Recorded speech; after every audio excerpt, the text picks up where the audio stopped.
미션 365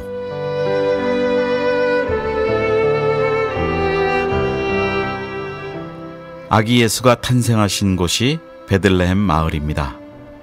그 베들레헴 마을에서 탄생하신 예수님이 온 인류를 위하여 성육신하신 그런 땅입니다. 이제 그곳에 다시 한번 복음이 들어가야 될 곳이기 때문에 그 모든 삶을 던지고 또 있는 모든 것을 가지고 복음을 전하고 계시는 우리 강태훈 선교사님이라고 계십니다. 우리 베들레헴에서 20년 이상 지금 선교의 기초를 또 선교의 많은 일들을 이루셨는데 오늘은 특별히 그 베들레헴 선교에 대해서 특집으로 우리 강태훈 선교사님 스튜디오에 모시고 시간을 갖도록 하겠습니다. 예, 선교사님 안녕하세요. 안녕하세요. 예, 반갑습니다. 반갑습니다.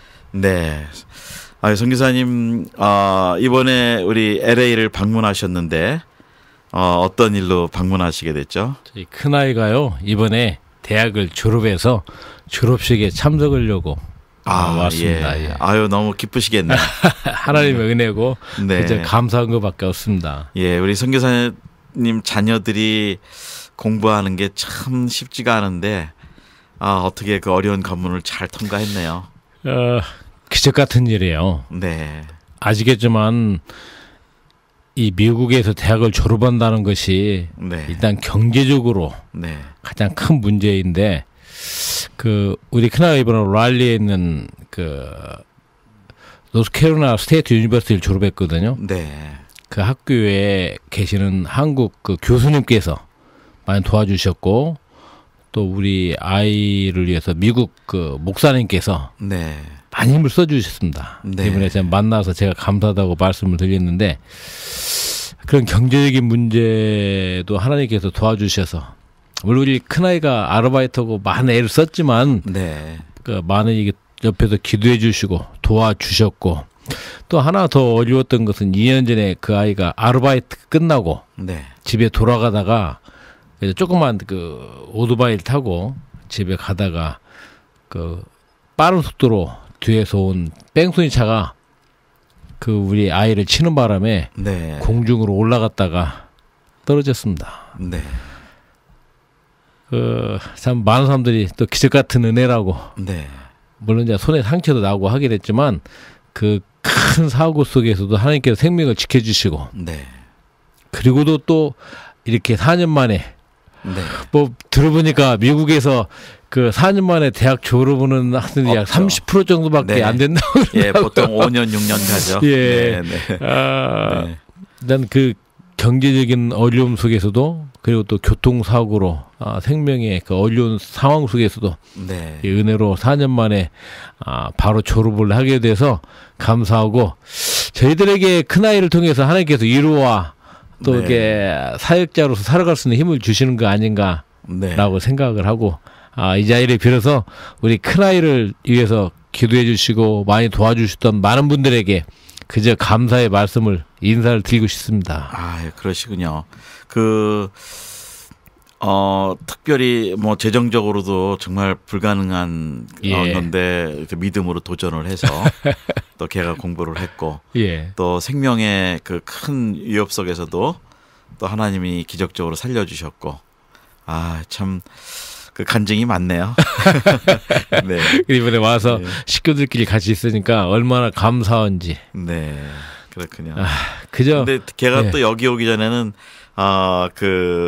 베들레헴 팔레스타인에서 컸잖아요. 예, 맞습니다. 네, 그러니까 일로 뛰어 보내기도 참 쉽지가 않으셨을 것 같아요. 저희는 저희 형편에 솔직히 미국에다가 유학 보낸다는 건 꿈도 꾸지 못했고 생각도 못했는데 네. 아는 목사님께서 그때가 한참 그 이스라엘과 팔레스타인하고 그런 싸움을 하면서 어려웠던 때 네. 베들레헴이 그 이스라엘군 탱크가 들어와서 봉쇄가 되고 어려운 때였기 때문에 우리 큰아이도 학교도 제대로 못 가고 집에만 있던 그런 때였다고요. 그랬군요. 근데 미국의 그 아는 목사님께서 그렇게 힘들면은 아이를 보내라고 그 목사님 댁에서 아이를 데리고 네. 있겠다고. 저는 뭐 보낼 형편도 안 되니까 못 네. 보냈다고 이래 했는데 네. 몇 번 이렇게 목사님 연락을 해오셔서 네. 그냥 결정을 하고 그래 네. 여기보다는 아무래도 미국이 낫겠다. 큰 물에 가서 놀아라. 네, 네. 라고 해서 예. 미국을 보냈고 많은 과정 속에서 이렇게 네. 졸업을 하게 된 것이 참 결국은 감사한 것 같습니다. 하나님이 키워주시는 거죠. 아멘. 네, 맞습니다. 하나님이 키워주시죠. 예. 네. 자, 그리고 이제 목사님 또 그 베들레헴 쪽 참 저희들이 성경의 지명이기 때문에 예수님이 탄생하신 거기 때문에 예, 베들레헴 그러면 그 뭐 마국간 예. 또 거기 동방박사 세 사람 뭐 이런 얘기가 베들레헴과 또 예. 늘 크리스마스 때 늘 나오는 얘기고 그러는데 베들레헴에 대해서 저희들이 잘못 아는 게 많이 있는 것 같아요. 이스라엘이기 때문에 이스라엘 안에 있는 지역이기 때문에 괜찮겠다 싶은데 실제로는 거기가 팔레스타인으로 무슬림이 많은 곳이죠. 맞습니다. 예. 예. 일단 베들레헴 하면 우리가 예수님 태어나신 곳이고요. 네. 그리고 다윗이 그 목동을 했던 양을 그래. 쳤던 예. 동네가 베들레헴이죠. 네. 베들레헴은 유대 광야에 속한 약 한 해발 750에서 800대는 네. 그런 고지에 있는 그 도시고요. 현재의 그 베들레헴은 이스라엘 도시가 아닌 팔레스타인 네. 자치 도시 중에 하나입니다. 네. 그래서 성지순례에 오시는 분들이 두 가지를 놀래요. 이스라엘 예수님 태어나신 곳이고 예. 다윗하고 연관된 도시니까 유대인이 많이 있고 그 이스라엘 도시인 줄 알았는데 와서 보니까 이스라엘과 상관이 없는 네. 팔레스타인 지역이고 네. 또 그곳에 사는 사람들이 팔레스타인이면서 대부분이 무슬림들이거든요. 네.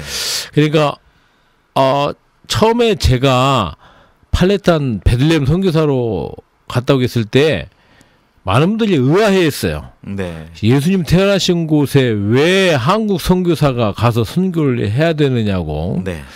우리가 잘 모르는 것이죠. 많이 그 땅에 대해서 아는 것 같지만 실제적으로는 베들레헴의 그 형편과 현실에 대해서 네.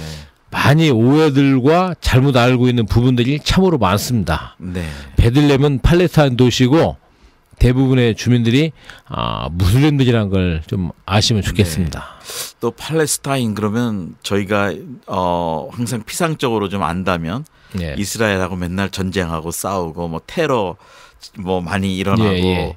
보내고 뭐 이런 거로 해서 굉장히 좀 가기가 어렵고 살기가 어려운 지역이라는 인상이 있거든요.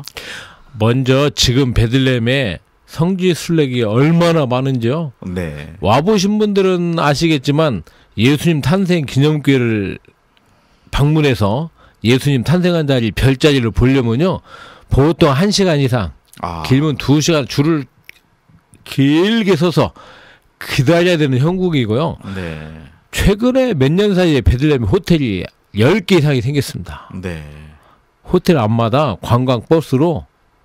그러니까 이게 외신 보도라든가 모사님 말씀하신 대로 그런 그 팔레스타인에 대한 편익점 네. 그런 것이 있기 때문에 팔레스타인 쪽은 위험하고 어렵다라고 생각하는 네. 들이 많이 있습니다. 예. 그리고 선교사가 들어가기 어려운 곳. 예, 뭐 예. 이렇게 생각하죠. 실제로 팔레스타인은 두 구역으로 나눠 있습니다. 네. 베들레헴이 속해 있는 이 서안주구 웨스트뱅크하고요. 네. 그리고 이 가자 지역에 있는 이 지중해 쪽에 있는 네. 가자 지역으로 나눠져 있죠. 가자 지역은 그 이슬람 근본주의자들인 하마스가 그것을 지금 통치하고 있습니다. 그렇군요. 실제로 대부분의 이스라엘과 싸움이 일어나는 곳은 가자 지역에 있는 네. 그 하마스가 다스리고 있는 지역입니다. 그들은 이스라엘을 인정하지 않기 때문에 자주 이스라엘하고 이 충돌이 일어나고 있고 저희가 살고 있는 이 베들레헴 이 지역은 온건파 네. 파타 당이 다스리고 있기 때문에 상대적으로 이스라엘 정부와 협상도 하고 온건한 정책을 펴기 때문에 상대적으로 이게 조용하고 좀 편안합니다. 그렇기 때문에 베들레헴 제가 있는 이곳은 안전하고 더 실제적으로 이야기한다면 베들레헴과 예루살렘은 8m 콘크리트 장벽으로 이게 떨어져 있거든요. 네. 장벽 이쪽은 베들레헴이고 장벽 저쪽은 예루살렘이에요. 보통 전에는 금요일 날 그 무슬림들 기도 시간이 끝나면 장벽 사이에 있는 그 워치타워를 이스라엘군이 지키고 있거든요. 네. 거기에서 주로 이게 팔레스타인 젊은이들이 가서 돌을 던지고 이스라엘군과 이렇게 충돌이 많았었어요. 네. 근데 요즘은 희한하게도 팔레스타인 경찰들이 팔레스타인 젊은 아이들이 이스라엘 구인들에게 돌 던지지 못하게 네. 시위를 막습니다. 팔레스타인 경찰이. 네. 저는 요즘 그게 참 놀라운 일이에요. 네. 그 이야기는 팔레스타인 자치 정부도 이제는 이스라엘 정부와 충돌이 있어야 자기 자신들에게 별 도움이 안 된다고 깨달았기 때문에 네. 이제는 자치 경찰이 팔레스타인들 스스로를 그렇게 데모하지 못하도록 네. 돌 던지지 못하도록 막는 그런 모습들을 보이기 네. 때문에 대단히 베들레헴은 현재 안정돼 있고요. 네, 또 편안한 도시입니다. 네, 근데 그 대립하는 이유가 뭐 저 독립인가요? 아니면 어떤 문제 때문에? 이제 궁극적으로는 팔레스타인은 독립을 네. 이스라엘로부터 네, 추구하려고 하는 것이죠. 네. 아시겠지만 1967년도 6.1 전쟁 때 이스라엘로부터 이 서안 지구와 가자 지구를 빼앗겼지 않습니까? 네, 점령했죠 그때. 예. 그러니까 팔레스타인들은 이 6.1 전쟁 때 빼앗겼던 땅을 이스라엘이 그것부터 철수를 하고 팔레스타인 네. 독립국가를 세우는 게 그들의 지금의 목표로 보고 있고요. 네. 그걸 위해서 그들이 지금까지 이스라엘과의 관계 속에서 소위 말하는 테러도 하고 여러 가지 약자 입장에서 이스라엘에 그 대항을 했지만 현실적으로 그게 쉽지 않거든요. 네. 세계 최강의 군사력과 네, 네, 네. 막강한 파워를 가진 이스라엘과 팔레스타인의 관계라는 거는요. 네. 다윗과 골리앗 그는 네. 그 좋은 표현입니다. 이게 상대가 되지 않아요. 네. 팔레스타인의 목줄을 쥐고 있는 것이 이스라엘이기 때문에 자 그것을 현 팔레스타인 정부가 깨닫고 네. 이제는 협상을 통해서 네. 팔레스타인 독립 문제를 이스라엘과 풀어가려고 하는데 그것도 그렇게 만만한 건 아니라고 저는 생각을 합니다. 근데 이스라엘 입장에서는 자기네 나라의 그 고토를 회복하는 그런 개념일 수도 있죠. 맞습니다. 이스라엘 입장에서는 자기 조상들이 살았던 땅이니까 네. 그 주로 그 성경에 나오는 그런 네. 지명들을 중심으로 이스라엘의 회복을 네, 네. 그들은 이제 꿈을 꾸는 것이죠. 네. 그러니까 1947년도 11월달 유엔 결의에 의하면 그 당시 팔레스타인 땅에다 유대인 국가와 팔레스타인 그러니까 아랍 국가를 세우기로 했었고 그 유엔 결의안에 따라서 1948년도 5월 14일 날 이스라엘은 국가를 세웠습니다. 유대인 국가를. 네. 반면에 팔레스타인은 그 국가를 세우지 못했거든요. 네. 근데 그것이 역사적으로 if가 없지만은 팔레스타인 입장에서는 뼈아픈 네. 후회로 남지요. 네. 어쨌든 간에 이스라엘 민족들은 자기들의 그 조상의 땅을 뺏어사서 팔레스타인으로부터 취해서 네. 완전히 회복하기를 원하는 것이고 팔레스타인들도 유대인과 마찬가지로 여기도 2000년 동안 자기 조상들이 살았던 땅이니까 그렇죠. 예. 이 땅에서 자기들도 살아야 된다고는 그 당위론적인 현실적인 이야기니까요. 네. 그러니까 어느 한편의 이야기를 가지고 그곳에 너희가 맞고 너희가 틀렸다고 할 수가 없는 입장이거든요. 네. 결국은 제가 볼 때는 국제사회가 모두가 인정할 수 있는 부분에서 양측이 이렇게 좀 정치적으로 풀어야지 네. 어느 한쪽의 일방적인 이야기를 가지고는 이스라엘과 팔레스타인 문제는 해결될 수가 없다. 네. 저는 그렇게 생각을 합니다. 근데 그런 이제 정치적인 어려운 와중에 선교사님 거기서 들어가셔서 이제 개척을 하시고 그러셨는데 초반기에 지금이야 뭐 국제사회가 참 많이 정보도 빠르고 예. 많이 개방됐지만 들어가셨을 당시에 그 20몇 년 전에는 어떻게 그걸 견디시고 시작하셨는지 모르겠어요. 제가 알았다면 못 들어갔을 겁니다. 네. 지나고 보니까 하나님의 은혜고 하나님께서 참 저같이 부족한 것을 1세대 네. 팔레탄 선교사로 한국 사람 중에서 택하셔서 보내시고 지금까지도 선교사를 훈련시키시면서 예. 그분의 선교를 만들어가는 과정이라고 할까요? 네. 저는 그렇게 생각을 합니다. 그러니까 다른 그 아시아권이나 뭐 다른 데는 선교사님들이 많이 들어가는데 예. 제가 알기로는 이스라엘이나 팔레스타인은 발 붙이기도 어려운 그런 곳인데 생존하기가 어려운 곳이죠. 네, 네. 솔직히 저는 팔레탄에 대해서 잘 몰랐고요. 네. 제가 90년도 5월 1일 날 그 땅에 떨어졌는데요. 그때는 팔레탄 개념이 없던 때입니다. 네. 94년도 오슬로 협정에 의해서 피에로가 팔레탄 자치정부를 대표하면서 자치정부가 들어왔었지 그 전에는 팔레탄 국가를 걸을 수도 없었고 그냥 사람들이 모여 사는 지역이었군요. 그러면 팔레탄 지역이었지. 네. 지금과 같이 팔레탄 그 자치 네. 지역은 없었습니다. 그럼 그때는 이스라엘군하고 그 팔레스타인 사람들하고 그냥 늘 그러면 충돌이 있었고 거의 매일 충돌이 있었다고 봐도 됩니다. 그 와중에 그 마을에 들어가 계셨군요. 네, 저는 그 초창기에는 이스라엘군과 팔레탄들 간에 이게 충돌하는 걸 거의 매일 봐왔고 네. 그런 와중에서 참 이런 환경 속에서 제가 선교사로 어떻게 좀 일을 해야 될 것인가라는 고민도 많이 했었지만 네. 그때는 그때 나름대로 하나님께서 소명을 주셨고 그래서 팔레탄을 알아가면서 오히려 그 당시의 상황들이 어려웠었기 때문에 제가 더 그곳 상황 이 팔레탄 속에 들어가서 그들에게 내가 정말로 선교사로서 그 소명감들을 더 확인할 수가 있었지 않았느냐라고 생각을 합니다. 저는. 네. 근데 저희들이 팔레스타인 그러면 이스라엘이야 조금 이제 많이 문화적으로도 그렇고 소식도 그렇고 많이들 저희가 정보도 있고 좀 아는데 팔레스타인 그러면 이름은 알지만 그들이 누구인지 어떻게 사는지 또 문화는 어떤지 이런 걸 또 너무 모르거든요. 많은 분들이 오해 중에 하나가 팔레탄은 구약 성경에 나오는 블레셋의 후손이라고 생각하는 분들이 많아요. 그런데요. 생각하죠, 많이. 네.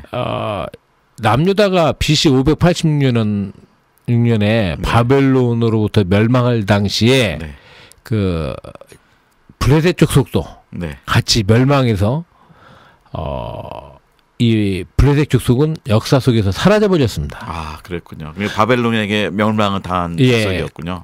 남유다는 그 나중에 70년 후에 돌아왔지만 어쨌든 그렇지만 이름은 영의 필리스탄에서 팔레타인으로 쓰기 때문에 많은 분들이 이 블레셋의 후손 팔레타인이라고 잘못 알고 있어요. 그러다 보니까 무슨 생각을 갖는 거니 구약시대 때 이 블레셋과 이스라엘이 얼마나 싸움을 했고 우리가 그 대표적으로 그 골리앗과 다윗의 이야기가 지금도 남아 있거든요. 그 구약 시대 때 이스라엘 백성 하나님 백성을 괴롭혔던 블레셋이 지금도 하나님의 백성 이스라엘에게 괴롭히고 테러한다고 생각하는 분들이 있어요. 그러다 보니까 어떤 생각들을 하는 거니 그 당시에 그 가나안 족속들 다 쳐 죽일 때 다 죽였어야 되는데 죽이지 못해가지고 그 후손들이 지금까지 살아남아서 이렇게 참 그 땅에 문제를 일으킨다고 생각을 하는 분들이 의외로 많습니다. 뭐 거의 100% 다 그럴 것 같은데요. 근데 요즘 이제 조금씩 팔레스타인에서 이해들이 조금 있지만 아직까지도 대부분의 크리스찬들에게 있어서는 그런 사고들이 많이 있어서 개인적으로는 좀 안타까운 마음이 좀 들어요. 그러면 지금 그 블레셋 그쪽이랑 연관이 없는 사람들이군요. 그러면 그렇군요. 지금의 팔레스타인은 한마디로 정의하기는 어려워요. 아시겠지만 이 팔레스타인 이스라엘 지역이라는 곳이 유럽과 아시아와 그 아프리카 3개 대륙의 가운데서 교량 역할을 했지 않습니까? 그러니까 세계 많은 그 역사적으로 보면은 그 거대한 제국들이 그곳을 지나갔고 그곳에서 있었고 길목이었죠. 그러면서 이게 많이 섞였거든요. AD 135년에 이 유대인들이 그 땅에서 로마 하드리아누스 황제로부터 쫓겨나면서 본격적인 유대인들의 디아스포라가 시작됐 있잖아요. 네. 그 뒤로 그 로마로부터 이게 많은 제국들이 네. 그곳에 있으면서 그 땅에 살아온 이방 족속들이 지금의 팔레타인이고 AD 6세기경에 사우디아라비아 반도에서 일어났던 그 이슬람 세력들이 100년 만에 그 비잔틴 제국을 다 점령해서 그랬지 않습니까? 그때 왔던 그 아랍 사람들과 그곳 살던 잡족들이 섞여서 그렇게 되어진 이 족속이 지금의 팔레타인 족속이라고 보기 때문에 인종적으로는 뭐 블레셋하고는 성경적 블레셋 사람들하고는 전혀 상관이 없습니다. 그랬군요. 그러니까 그런 오해 속에서 많은 분들이 그 이스라엘과 팔레타인을 그렇게 편향적인 시각으로 보기 때문에 그 땅에 대한 어떤 선교적인 시각에도 편향적인 생각이 들어 있어요. 네, 있습니다. 실제로 제가 살면서 많은 목사님들이 그런 이야기를 많이 하시고, 그러니까 더 말씀드리면 팔레타인은 선교지라고 생각을 하지 않아요. 이게 제외된 족속. 그리고 더 나아가서는 이스라엘 민족을 괴롭히는 족속으로 그렇게 오해들을 많이 하시거든요. 저희가 사실 크리스찬들이 심정적으로 맨날 이스라엘 편이거든요. 이스라엘 괴롭힌다 그러면 괜히 우리도 화도 나고 그러죠. 사실 유대인이나 팔레타인이나 모두가 하나님의 형상 따라 지음받은 피조물들이거든요. 결국은 우리 예수님이 이 땅에 오신 목적은 온 인류를 죄에서 구원하시기 위해서 오셨고, 유대인도 구원을 받아야 될, 사실 유대인들은 예수님 인정하지 않지 않습니까? 아직은 많이 인정 안 하죠. 그렇죠.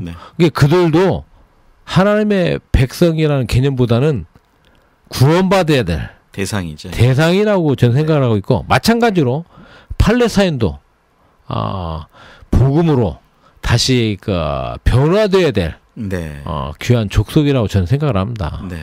근데 그 사람들의 그 사는 이제 그 뭐 20몇 년 동안 25년 가까이 계시는데 어려운 일도 있었지만 또 그 사람들하고 이제 이웃과 친구가 되셨고 그러셨을 텐데 사시다 보니까 그 사람들의 또 좋은 점도 많이 발견하셨을 것 같아요. 좋은 점보다는요, 그들도 우리와 똑같은 인간이다라는 것이죠.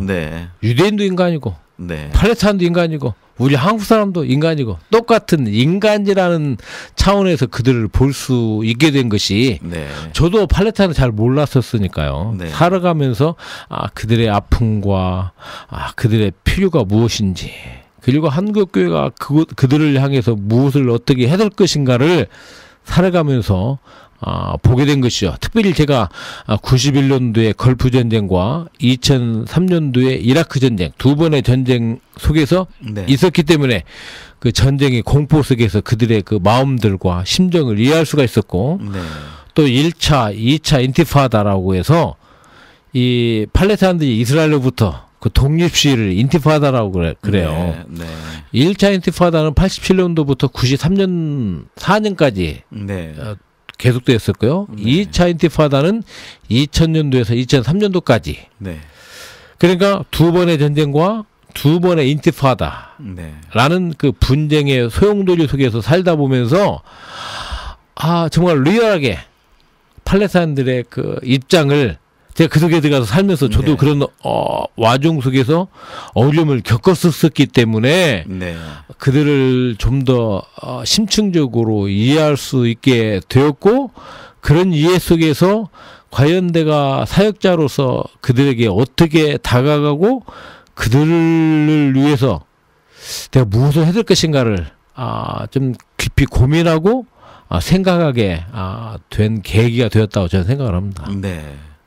그러면은 일반적으로 이 사람들이 그래도 크리스찬들이 좀 소수지만 있을 거로 있습니다. 아는데, 그 크리스찬들과 그 무슬림들하고 무슬림들이 다수지만 어떤 대립이라든지 뭐 박해라든지 그런 어려움들은 없나요? 일반 무슬림 사회에서는 기독교인들이 상당히 어려운 거로 알고 있는데요. 일단 팔레타인들이 가자 지구와 네. 웨스트뱅크에서 약 400만이 있습니다. 네, 꽤 많네요. 그 중에 그 98% 이상이 무슬림이고요. 네, 2%가 채 못 되는 사람들이 기독교입니다. 네, 우리가 생각하는 그런 개신교가 아니라 이제 캐톨릭이나 옥소독스, 네, 정교회. 예, 네. 구교 쪽이죠. 네. 구교 쪽이고 우리 개신교는 제가 볼 때는 팔레스타인 통틀어서 한 기백명 네, 그랬군요. 그 정도.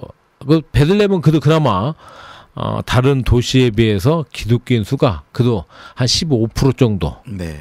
되니까 많은 것이죠. 그리고 이제 외부에 많이 연결돼 있는 도시이기 때문에 그렇습니다. 예. 예, 그렇군요. 그 예수님 탄생 기념교도 있고 네. 순례객기 뭐 1년에 막 그렇게 많이 전 세계 도는 도시니까요. 네. 제가 그 팔레타인 크리스찬 친구가 저한테 물어보더라고요. 팔레타인 사회에서 가장 큰 어려운 문제가 뭐냐고 물어보더라고요.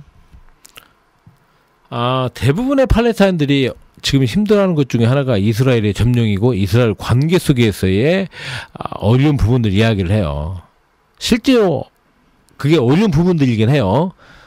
그런데 그 친구는 의외로 팔레타인 내부에서의 어려운 문제는 바로 무슬림과 기독교인들 간의 갈등이라고 이야기를 하더라고요. 네.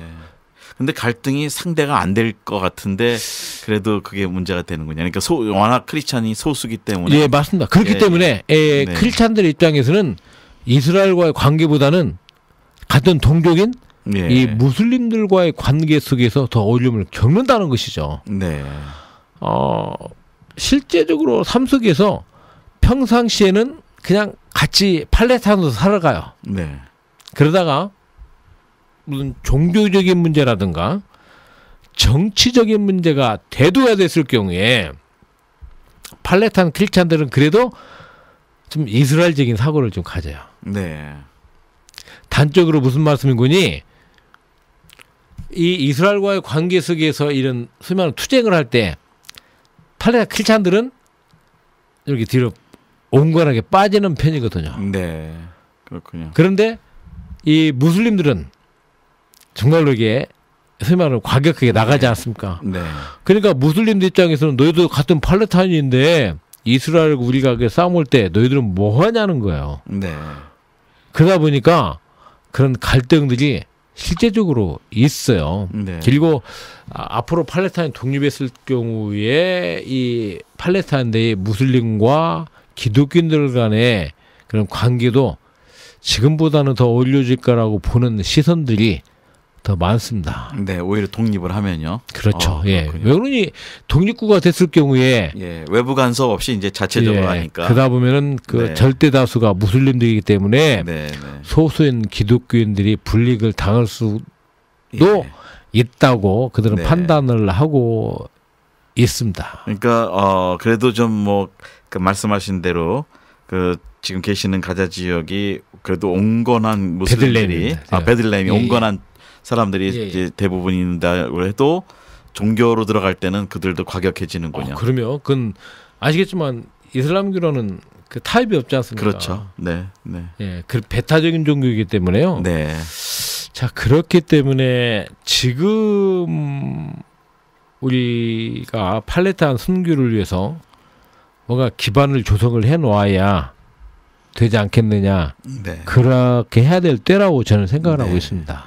근데 이제 20몇 년 하시면서 사실은 지금 이제 뿌리를 내리셔서 제가 볼 때는 이제 뿌리가 완전히 내려져서 하나의 큰 이제 센터를 구축하고 계시는 거로 제가 알고 있는데 예, 그래야 이제 전초 기지가 확실해져서 맞습니다. 예. 이제 진짜 발판을 가지고 나가시는데 지금부터는 이제 그 전초 기지 발판을 만드시는 작업 이 예, 센터에 대해서 좀 한번 자세하게 좀 소개를 해주시면 좋겠습니다. 먼저 우리가 로마서 9장, 10장, 11장에 보면은 유대인 선교에 대한 이야기가 나옵니다. 네. 사실은 사도 바울이 자기 동족을 향한 애끓는 심정이 그 로마서 9장 1절, 2절, 3절에서 내가 그리스도로부터 끊어질지라도 네. 내 동족이 유대인들이 예수님께로 돌아오길 바라는 심정이 있거든요. 네.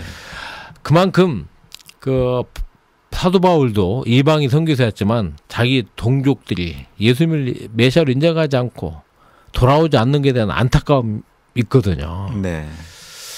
근데 실제적으로 2000년 지난 지금도 유대인들은 그렇게 쉽게 변하지 않습니다. 네. 물론 뭐 전에보다는 뭐 소수의 크리스찬들이 전에보다 많이 이게 늘어난 건 사실이지만 그건 대부분 외국에 있다가 네. 이스라엘로 이민 온 사람 중에서 믿는 크리스찬들이 있었던 것이지 그렇군요. 자체적으로 유대교에서 기독교로 개종하는 사람 숫자는 그렇게 많지 않습니다. 네. 그래서 사도 바울은 그 로마서에서 자기 동족 유대인들이 돌아오기를 바라는데 그 전략이 이방인을 통하여 시기남으로 유대인들이 돌아온다고 말씀하셨고 네. 그럼 바로 이 유대인 선교에 유대인을 시기나게 할 수 있는 이방인이 누구냐라는 질문을 좀 해야 되거든요. 네.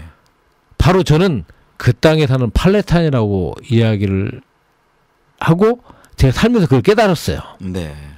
무슨 이야기냐? 팔레타인이 유대인들을 시기나게 할 수 있는 이방인이라는 것에 대해서 사람들이 생각을 잘 못하거든요. 근데 실제로 살아보면은 유대인들이 바라보는 팔레타인은 2등 국민입니다. 네. 네. 그러다 보니까 좀 그런 안타까운 일들이 많아요. 그러나 분명한 것은 복음은 개인을 변화시키거든요. 네. 복음으로 변화된 개인은 또 사회를 변화시킵니다. 지금 팔레타인이 이스라엘과의 관계 속에서 2등 국민 이렇게 좀 멸시천대를 받는다고 하면 좀 표현이 뭐하지만 어쨌든 간에 불평등적인 관계에 있는 것만은 사실이거든요. 네. 그런 팔레타인들이 복음으로 변화가 되었을 때는 놀라운 역사가 일어나고 저는 믿습니다. 네. 바로 복음으로 변화된 팔레타인들이 유대인들을 이스라엘을 시기나게 할 수 있는 이방인이라고 저는 믿고 있고요. 네. 그러나 98%가 이상이 그 무슬림인 팔레타인들 스스로가 복음의 문을 열고 보호받기는 어렵거든요. 그래서 하나님께서 이 마지막 시대에 우리 한국교회를 통해서 팔레타인 네. 선교를 시작하셨고 그 일을 통해서 팔레타인 복음화를 이루시라고 믿습니다.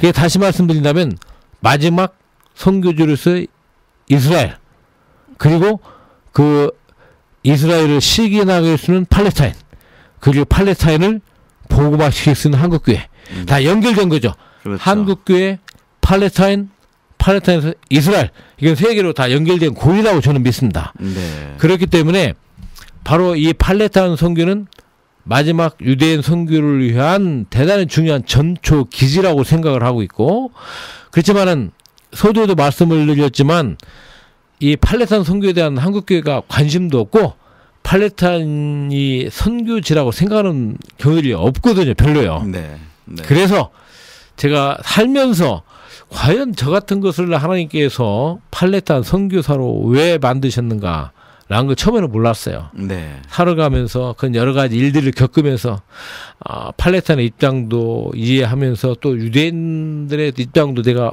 양쪽을 보면서 바로 이 유대인을 시기나게 해주는 이방인으로서의 팔레타인 선교를 위해서 한국교회가 이 일을 마지막에 감당해야 되는데 그 일을 위해서 하나님께서 저를 이 땅에 먼저 보내셔서 선교의 전초 기지를 만들어 이제는 한국교회가 다 같이 힘을 합쳐서 네. 이 귀한 사역을 감당하도록 하시기 위해서 저를 그 땅에 보내셨고 그 일을 위해서 그 센터를 네. 지금 공사하게 만들었다고 저는 믿고 있습니다. 네.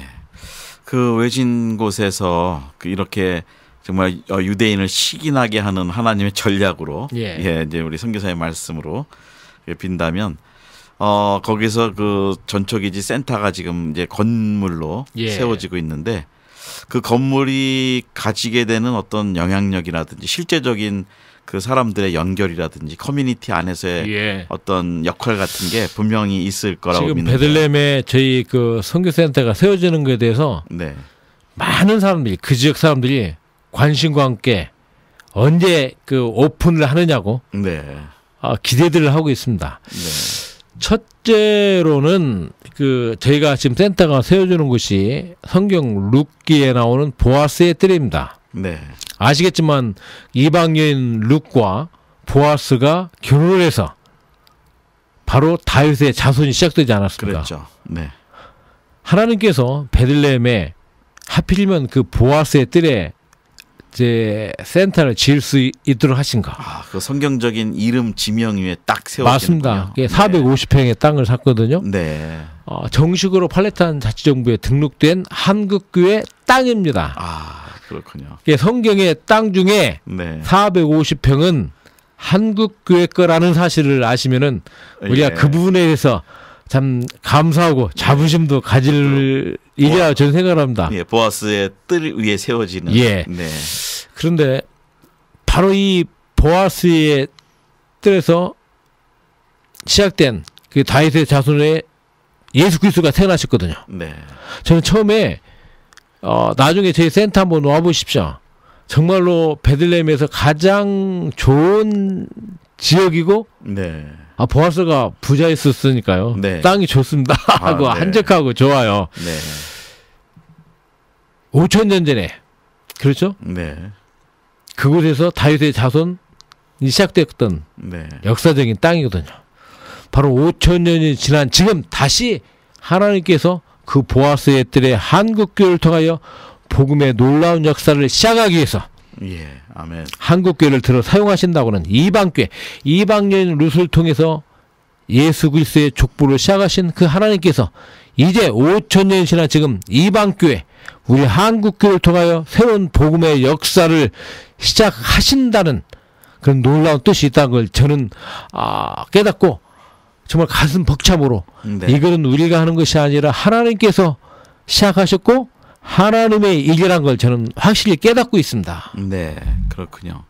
그러면 이제 그 앞으로의 전략들 거기서 그 사람들 특히 이제 팔레스타인의 그 현지인들을 연결하고 접촉점을 만들고 복음을 전해야 되는 이제 기회를 거기서 만드시게 될 텐데, 예, 그 건물이 생겨지게 되면 이제 그 커뮤니티에 어떤 일로 좀 접근을 계속 하시게 될까요? 저희가 예수님 탄생교회 옆에 한 100여 평 되는 건물을 빌려서 네. 제가 센터를 하면서 유치원을 그곳에 했었습니다. 네.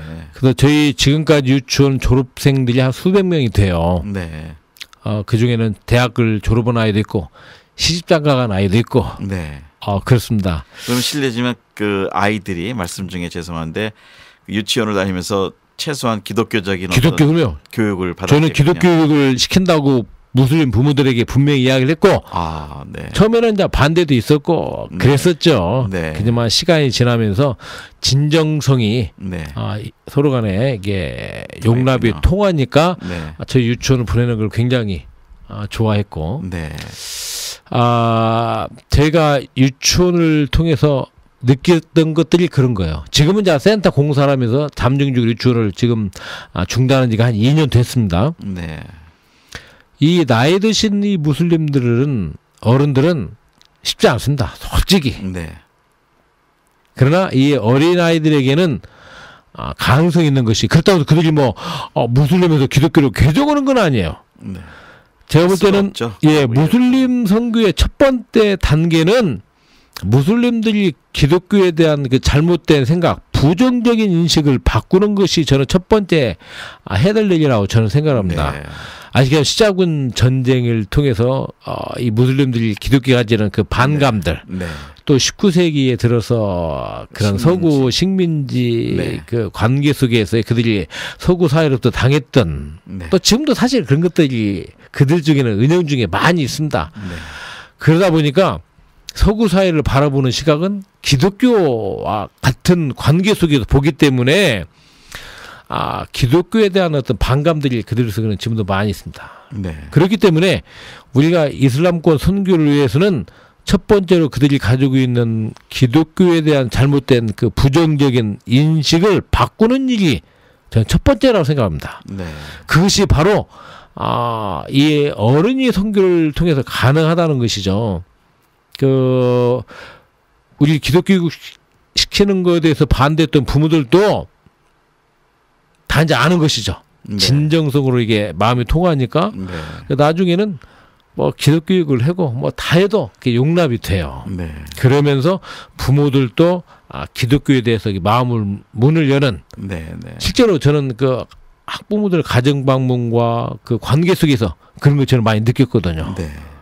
그러니까 저는 가능성이 있다고 생각합니다. 그래서 이 어린이 교육을 통한 이슬람권 선교는 굉장히 효율적이면서 가능성 있는 선교다. 네. 아까도 말씀한 당장에 뭐 그들 중에서 기독교를 개종하는 건 아니지만 시간을 가지고 우리가 차분히 그들 커뮤니티 속에 들어갈 수 있는 전략 중에 하나가 유치원을 통한 또 네. 기독교육을 통한 교육 선교라고 생각을 합니다. 그래서 지금 저희가 보아스의 뜰에 세워지고 있는 센터가 450평 대지에 4층 건물로 632평입니다. 네. 그래서 1층에 태권도장이 있습니다. 네.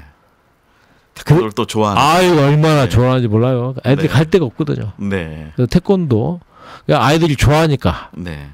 그 2층에 이제 유치원이 있습니다. 네. 교실 3칸으로 되어진 꽤 큰 유치원이에요. 유치원도 아주 이제 시설이나 이런 게 그렇죠. 최고로 할 겁니다. 네, 그렇게 하시겠죠. 저희가 그 탄생교 옆에 있었던 유치원도 그 좋았거든요. 네.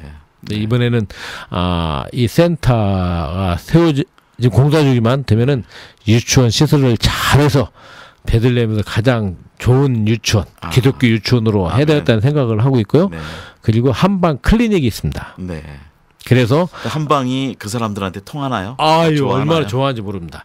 어차피 양방은 많습니다. 양방 의사들 많고 네. 저도 베들레헴에 그 네. 의사 친구들 많은데요. 주로 이제 러시아나 동구권이나 네. 그리스 쪽에서 공부를 하고 온 양방 의사들은 많습니다. 네. 양방은 사실은 좀 이게 약을 먹여야 되고 좀 그러잖아요. 네. 하지만 한방은 효과가 빠릅니다. 네. 이 침 같은 걸 넣으면은 실제로 그 2년 전에 그 한의사 분들이 오셔가지고 한 주간 동안 베들레헴에서 그 한방 사역을 한 적이 있어요. 네. 그 교회 캐톨릭 교회 체육관을 빌려가지고 했는데 한 2,000명 정도가 몰려왔습니다. 아유, 많이 왔군요. 엄청나게 몰려왔습니다. 네. 근데 처음에는 이렇게 두려워 하던 그들도요, 침 맞고 이게 쫄뚝쫄뚝 걸어왔던 사람이 침 맞고 걸어가니까 네, 기적이죠. 놀라는 거죠. 네, 그러면서 이제 자기가 지금 아픈데 자기 네. 눈앞에서 그 사람이 걸어갔다 이거예요. 네. 그러면 제가 좀 죄송하지만 이 이슬람권에서는 남자 여자가 유별을 하잖아요. 네. 여자가 다른 남자 앞에서는 절대 자기 이게 안 보이거든요. 네. 네. 그런데요, 아프니까 침 네. 맞는다고 네. 허리가 다 벗더라고요. 예, 예. 제 앞에서도 벗고 제가 놀래가지고 이게 네. 그만큼 자기들이 필요하면은 네. 가능하다는 이야기죠. 네. 그래서 저희 그 센터에다가 네. 2층에 한방 클리닉을 해서 한방 사역을 하려고 하는 이유가 그거고요. 또 실질적으로 한방 사역은 환자들과 이게 오래 대화할 수 있고 스킨십을 그렇죠. 할 수가 있고 그렇죠. 같이 쓰지 않습니까? 네, 마음이 열리죠. 맞습니다. 예, 네. 그런 면에서 이 한방 사역이 중요하다고 생각을 하고 있고요. 3층에 제가 예배당이 있습니다. 네. 한 100석에서 150석 정도 되는 지금 현재 제가 예배를 드리고 있고 그곳에서 이제 여러 가지 문화 행사도 하고 음악회도 하고 여러 가지 좀 그런 세미나도 좀 계획하고 있고 네. 다목적용으로 그 예배당을 사용하려고 그럽니다. 그럼 외부에서 네. 우리 기독교인들이 가서 성지순례도 하지만 거기서 중요한 회의도 할 수가 그러면 예배도 하고 이제 성지순례가 나왔으니까 말인데요. 네, 네. 성지순례 와서 참으로 바쁘거든요. 네. 그 저녁에 호텔 가서 어디 집회를 한번 하고 싶어도 허리가 어렵거든요. 호텔 그렇죠. 특성상. 네, 맞습니다. 하지만 저희 센터에서는 예배도 하고 찬양도 하고 통성기도 해도 그리고 그 누가 땅을 뭐라고 하지 축복해 않습니다. 주는, 오히려 맞습니다. 오신 성지순례 하신 분들이 예, 그냥 보고만 가는 게 아니라 진짜 선교적으로 그 땅을 중보기도 하고 맞습니다. 예. 예, 하는 그런 센터가 되면 참 좋겠네요. 사실 그 땅 기도가 필요한 땅이거든요. 네, 네. 제가 알기로는 1년에 한국에서 성지순례객이 약 4만 명이 옵니다. 많이 오네요. 그들이 그 땅을 향해서 정말 복음으로 변화될 수 있도록 네. 성지순례 왔을 때 기도하고 간다면 그 기도가 쌓여서 그렇죠. 그 땅에 놀라운 역사가 일어나지 않겠느냐라고 라는 저는 생각을 하면서 이제는 성지순례 개념도 좀 바뀌어야 되지 않겠느냐. 네. 단순히 그 땅에 있는 그런 그 장소나 교회나 그런 것만 보고 가는 것이 아니라 그걸 보고 그 땅을 향한 예수님의 마음으로 선교적으로 그 땅을 바라보고 그 땅에 예수 그리스도의 놀라운 복음의 역사가 일어나도록 기도하고 간다면, 그리고 거룩한 부담을 가지고 돌아와서 이 땅에서 그 땅을 향해서 기도한다면 그 땅에 놀라운 역사가 네. 저는 분명히 일어난다고 믿고요. 그런 면에서 이제는 성지순례에 대한 개념들이 예. 성지순례를 넘어서 그 땅을 선교지로 바라보고 네. 기도하는 좀 예. 방향으로 바뀌면 좋겠다 생각을 합니다. 성지순례를 우선으로 생각하지 말고 기도를 먼저 선교지에 가서 하겠다는 마음으로 바꿔가는 게 훨씬 이제 앞으로 좋겠네요. 맞습니다. 이제 그렇게 하고 싶었었겠지만 네. 현실적으로 하드웨어가 없으니까 네. 호텔에서 그렇게 하기가 어렵지 않습니까? 예, 제대로 그러다- 예배도 못 드리죠. 예, 그러다 보니까 마음은 있어도 네. 그러지 못했었을 것인데 이제 저희 베들레헴 보아스의 때 센터가 세워지고 현재 예배당에서 예배를 드리고 모임을 하고 있으니까 성지순례 보통 이제 베들레헴 탄생교회 보시고 그 목자의 뜰 보시고는 이제 호텔로 돌아가십니다. 네. 이게 목자의 뜰 보시고 마지막 그 성지순례를 정리한다는 차원에서도 네. 저희 센터 5분 거리밖에 되지 않거든요. 아. 목자의 뜰에서요. 네. 오셔가지고 기도하고 찬송하고 예배하고 그 땅을 축복하고 네. 그러면서 성지순례를 마무리한다면 예. 오히려 성지순례가 정말 의미가 있을 것이다 네. 라고 저는 생각을 하고, 한국교회가 또 기도를 많이 하지 않습니까? 네, 네, 네. 기도 많이 하는 우리 한국교회가 보아스의 뜰에서 기도한다면 더 놀라운 역사가 일어날 거라고 저는 생각을 합니다. 네. 그리고 이제 4층에 네. 그 3층에 그 예배당 옆에 어린이 도서관 겸 문화원이 있습니다. 네. 그래서 어린이들에게 그들에게 도서관을 통해서 도움을 줘야 되겠다는 생각을 하고 있고요. 4층에는 저희들이 방 11개의 숙소가 있습니다. 네. 그래서 성지순례 오시는 분들이 거기 와서 머물면서 네. 순례도 하면서 좀 그 땅을 잘 보면 좋겠다는 생각이 들고요. 그러면서 이제 목회자들에게 그 땅을 좀 잘 알수 있는 세미나라든가 네. 또 청년들 훈련의 장으로, 그러면서 저는 이제 교회별로 좀 그거에 대해서 교회 그 세미나를 교회 그 낮에는 네. 성지순례 하고 네. 저녁에 그런 세미나들을 하면 참으로 좋지 않겠느냐 네.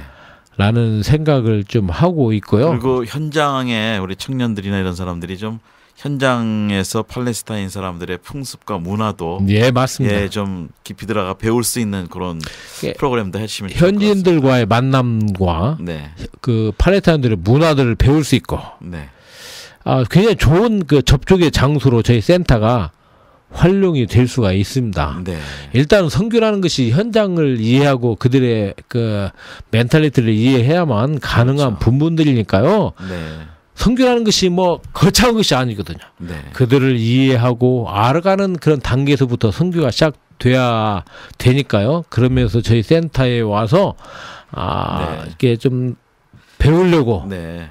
단기 선교도 오면 참 좋겠다는 생각이 들고요. 일단 먼저 이 센터가 네. 있으니까 5층에 또 뭐 옥상에 뭐가 있다. 그러셨는데. 옥상에 정말로 멋있는 장소가 있습니다. 네. 한 2, 30평 되나요? 한 20평 정도? 네, 삼면이 유리로 되어진 네. 옥상의 그 건물인데요. 그것이 기도실 겸 커피숍입니다. 이번에 제가 이곳 미국 오기 전에 그 공사를 거의 마무리했습니다. 네. 그래서 페인트 칠도 다 하고 그에 그 부엌도 다 만들어 놔서 이제 그곳에서 기도도 하고 그 보아스의 뜰을 바라보면서 그 정말 경치가 좋습니다. 네. 커피도 마시면서 기도하면서 또 묵상도 하고 네. 좀 그곳에서 룻기를 잇는 맛이 좀 네. 남다를 거라고 생각을 합니다. 네. 그래서 앞으로 성지순례 오시는 분들 오시면은 맛있는 커피를 저희가 네. 대접도 하고 꼭 그렇게 하겠습니다. 되겠습니다. 네, 네. 꼭 오십시오. 근데 지금 이제 말씀하신 거는 이제 앞으로의 그 플랜, 그 선교적인 플랜을 가지고 말씀하셨는데 지금 말씀하신 거를 먼저 제가 듣기에는 한 60% 정도 예. 과정이 완공이 됐다고 그러시는데 나머지 그 어려운 정말 재정적으로도 우리 선교사님 제가 개인적으로 전부 오래전부터 우리 또 개인적인 친구로도 잘 알지만 그 어려운 과정을 통과하시면서 아직도 60% 물론 아직도가 아니라 벌써 하나님 많이 하시긴 했지만 60%나 했죠. 예, 근데 지금 이제 실제적인 또 많은 도움의 손길과 기도와 또 후원이 필요하시는데 자 오늘 또 이왕 그렇게 좋은 전략과 현재 말씀을 해주셨는데 그 부분에 대해서도 나머지 40%에 대한 어떻게 좀 속도를 내고 또 같이 기도에 동참하고 할 수 있는 방법이 솔직히 있을까요? 처음 이 센터를 시작한 때 많은 사람들이 불가능하게 했습니다. 네. 어떻게 그 땅을 사고 거기다 센터를 짓느냐. 예. 현실적으로도 그 어려운 부분들이거든요. 네. 하나님께서 과정 속에서 기적 같은 은혜를 베푸셔서 여기까지 왔고요. 지금 저희가 외부 공사는 다 끝났습니다. 네. 이제 내부 공사를 하는데 칸막이들은 다 끝났고요. 안에 네. 그 2층 예배당도 이제 그 페인트 칠하고 옥상 천장 공사만 하면 예배당 공사 끝나고요. 그거는 뭐 아까 말씀드린 5층의 옥상은 거의 끝났으니까 이제 저희가 먼저 그 4층에 11개의 숙소를 먼저 좀 해야 되겠다. 네. 오시는 분들이 좀 쉴 수 있도록. 네. 일단 와서 보고 네. 보아야 이게 또 마음에 그렇죠. 감동도 있고 이 센터가 정말 필요하다는 것을 알 수가 있거든요. 네. 많은 분들이 베들레헴 센터를 진다고 하니까 그냥 조그만 줄 알았다가 와서 보신 분들이 다 놀라거든요. 네.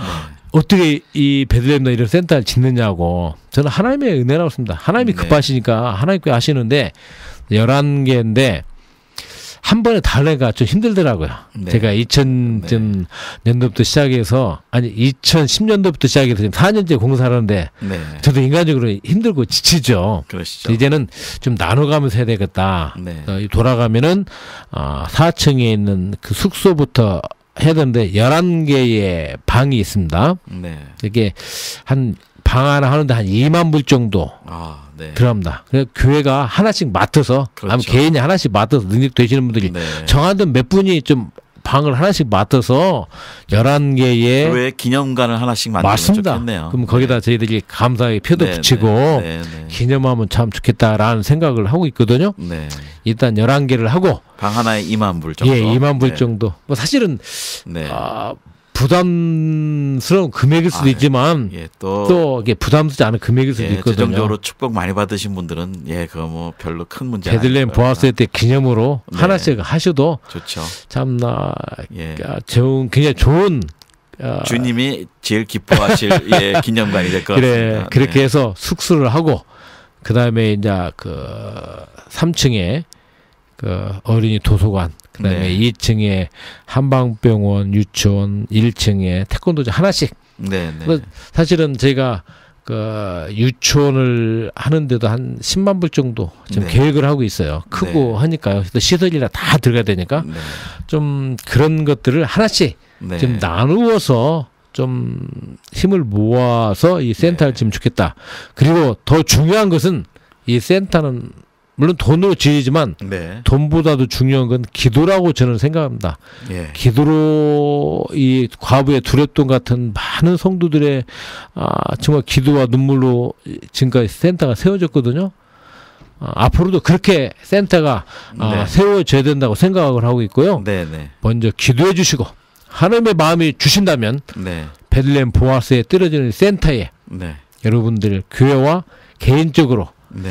좀 기념비적인 그렇죠. 일들을 좀 동참해 주시면 고맙겠다 네. 생각하고요. 가능한 빨리 숙소부터 올해 안에 좀 공사가 마무리되어서 순례객들이라든지 네. 그리고 많은 세미나와 모임들이 그 보아스에 들에서 할 수 있으면 참으로 좋겠다는 생각을 합니다. 지금 뭐 방송 중에 떠오르는 말씀 중에 떠오르는 아이디어인데 어느 교회가 예. 방을 하나 네. 본인의 교회 이름으로 기념관을 지었다 할 때 그 교회 성도님이나 목사님이 혹시 그쪽으로 가시면 좀 당연히 혜택을 제가 드립니다. 평생 좀 무료로 본인 교회에서 그러면 하시니까 그러면 좀 더 의미가 있지 않을까. 그러면 가서 기도도 하시고 그 예루살렘에 스카틀랜드 교회가 있거든요. 네. 스카틀랜드 교회 보면은 그 교회 질 때 그 뭐죠? 이게 헌물하고 네. 헌금하신 분들 이름을 써놨어요. 네. 그 후손들이 와가지고요. 네. 그걸 찾아요. 그리고 네. 그걸 그렇게 감격해하는 모습을 제가 보았거든요. 네. 우리가 이 땅에서 어차피 하나님께 돌아갈 것인데 네. 우리가 이 땅에 무엇을 남길 수 있겠습니까? 그렇죠. 네. 저는 네. 이 하나님의 나라와 이 영혼 살리는 이 마지막 땅끝 선교를 위해서 네. 좀 이렇게 네. 좀 여러분이 네. 힘을 모아주시면 예. 그리고 빨리 네. 그 보아스의 센터 공사가 끝나서 네. 우리 한국 사람으로서 자부심을 가질 만한 또 이런 예. 건물이라고 생각을 하니까요. 네. 여러분 기도해 주시고 정말로 이 일에 네. 힘을 모아주면 고맙겠습니다. 네. 제가 우리 선교사님 말씀을 듣다 보니까 가슴이 뛰고 또 당장 가고 싶고 예, 그런 마음이 드는데요. 이 방송을 들으시는 분들 중에 정말 주님 앞에 가기 전에 또 이렇게 하나님이 주신 물질로 우리 베들레헴에 예수님이 탄생하신 곳, 특히 보아스 뜰에 세워지는 그 선교 센터에 정말 주님을 위해서 또 하나씩 이렇게 좀 건축을 해주시는데 도와주시는 그런 분들이 좀 많이 일어났으면 좋겠다는 마음이 들고요. 그리고 또 이제 시간이 많이 없지만 거기에 그 여름이나 또 뭐 어느 때든지 단기 선교팀이 좀 가서 거기는 선교팀이 들어가서 사역을 할 수가 있는 그런 꼭 관광지가 아니라도 할 수가 있겠죠. 맞습니다. 네. 당연히 단기 선교팀이 필요하고요. 네. 실제적으로 아까 그 유치원, 태권도, 한방, 어린이 도서관 또 1.5세나 2세들은 영어가 되니까요. 네. 그것은 영어만 잘해도 사역하는데 전혀 문제가 없는 곳이기 때문에 네. 저는 좀 1.5세, 2세 네. 우리 젊은이들이 좀 그곳에 오셔서 마지막 땅끝 선교를 위해서 네. 여러분의 시간을 좀 투자하면 참으로 좋겠다. 네. 그러면 또 뭐 아까 말씀하신 대로 한방이니까 한의사, 예, 또 이제 태권도도 하니까 태권도 사범님, 예. 또 그 유치원 하니까 유치원 그 영어, 예, 영어로 할 수 있는 2세들, 1.5세들, 예. 교사들, 예, 또 뭐 숙소를 좀 관리하고 도와줄 수 있는 맞습니다. 그런 관리하실 수 있는 분들. 뭐 리타이어 하시고 예, 그 소셜 스키리 연금이 나오면 예, 이런 데 가셔서 시니어 선교사님들이 오셔도 좋습니다. 좋죠. 네. 제가 예. 그 선교사 아파트가 4동이 있습니다. 네. 4동이요. 물론 저희도 한 동 살지만 네네. 있으니까 오셔서 스태프들이 이제 머무를 수 있는 그렇죠. 거. 사역자들이 네네. 와서 머물 수 있는 공간들이 있기 때문에 네. 언제든지 오셔서 네. 정말로 시니어 선교사님들 당신들의 삶의 그 경험과 열정을 그곳에 오셔서 여러 방면으로 또 사용하실 수도 있고 또 중보기도팀들이 와서 네. 좀 기도할 수도 있고 네. 좀 그렇습니다. 네.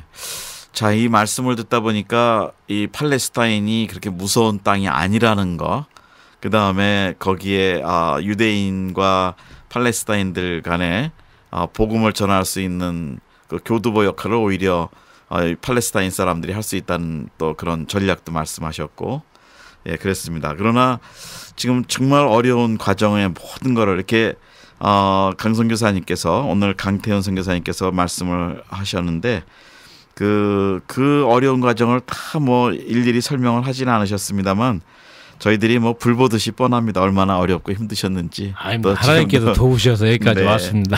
예, 겸손하시고 또 늘 감사하시는데, 자, 이 선교지를 위해서 좀 기도하시고 도와주시고 또 연결하실 수 있는 분들이 계시면 어떻게 선교사님과 연결을 했으면 좋을까요? 저는 미국에 지금 없거든요. 네.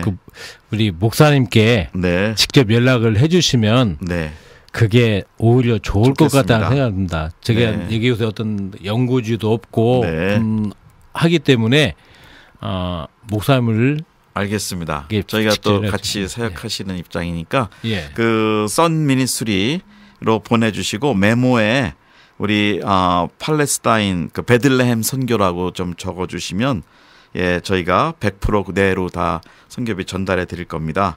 그래서 선 미니스트리 SON 미니스트리로 체크를 보내주시고 이름을, 그 다음에 주소는 13921 아르테시아 블루버드 세리토스 캘리포니아 90703입니다. 이 주소를 저희가 홈페이지에 이 방송 밑에 자세하게 연결을 하실 수 있도록 드릴 것이고요.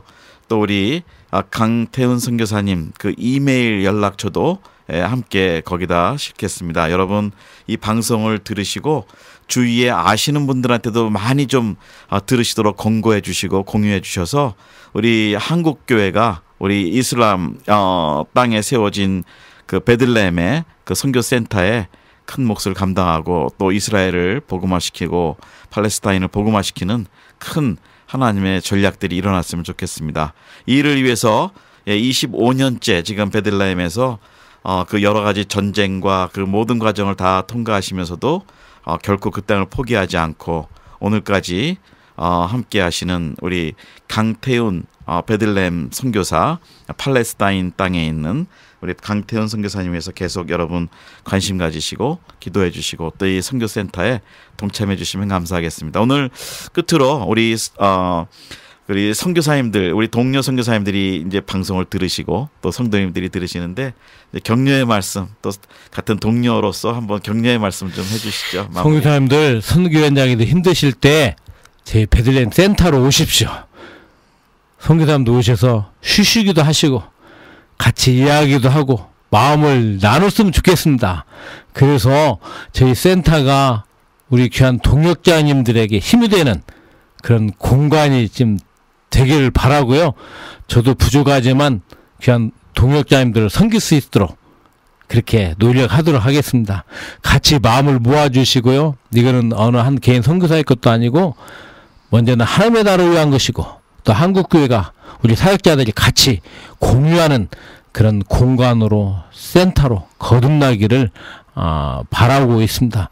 부족한 저와 저희 베들레헴 센터를 위해서 우리의 동역자님들이 기도해 주신다면 참으로 제가 힘을 얻고 용기를 얻어서 귀한 일들을 잘 감당할 수 있으리라 믿습니다. 네. 지금도 현장에서 수고하시는 우리 동역자님들 힘내시고 화이팅입니다. 예, 그리고 우리 또 베들레헴에 이제 성지순례 하시는 성도님들에게 예. 한 말씀 또 오셔서 예배하시고 또 기도해 주시고 한 말씀 좀 해주시죠. 여러분 오셔서 단순히 그 땅을 성지순례지로 보지 마시고 이제는 복음의 마지막 땅끝으로 그리고 이 마지막 시대 우리 한국교회가 감당해야 될 귀한 선교지라는 그런 생각을 가지고 오셔서 저희 센터에서 기도해 주시고 예배하고 찬양할 때 하나님의 놀라운 역사가 일어납니다. 우리 한국교회가 다시 한번 복음으로 저 땅을 회복시키는 일에 앞장서는 우리 교회와 우리 성도들이 되길 바라고 그 역사적인 일에 여러분들이 사용되기를 바랍니다. 네, 감사합니다. 지금까지 베들레헴 그 선교센터를 통해서 그 이스라엘과 팔레스타인 선교를 하고 계시는 우리 강태훈 선교사님 모시고 특집으로 오늘 말씀 나눴습니다. 여러분 안녕히 계십시오. 진행에는 김정한 선교사였습니다. 감사합니다. 예.